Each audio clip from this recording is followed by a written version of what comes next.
religion. Others disagree and point to the primitive treatment in Muslim countries of women and other minorities. So let's discuss this now. We're joined now by Reza Aslan, a scholar of religions, talking about how women or circumcision for women, not respecting the rights of women, not respecting the rights of gay people.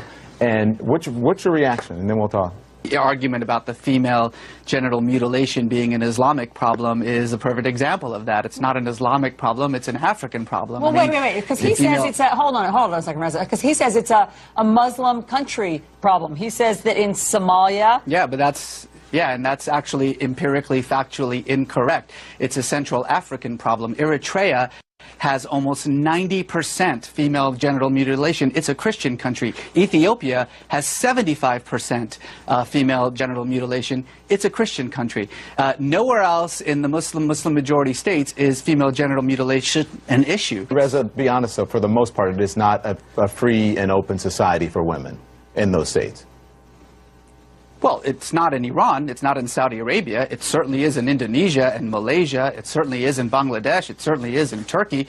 I mean, again, this is the problem, is that you're talking about a religion of 1.5 billion people, and certainly it becomes very easy to just simply paint them all with a single brush by saying, well, in Saudi Arabia they can't drive, and so therefore that's somehow representative of Islam. It's representative of Saudi Arabia. Wait, we're not talking about women in the Muslim world.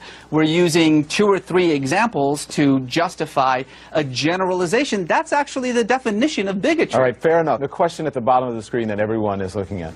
Does Islam promote violence? Islam doesn't promote violence or peace. Islam is just a religion, and like every religion in the world, it depends on what you bring to it. If you're a violent person, your Islam, your Judaism, your Christianity, your Hinduism is going to be violent. There are marauding Buddhist monks in Myanmar slaughtering women and children. Does Buddhism promote violence? Of course not.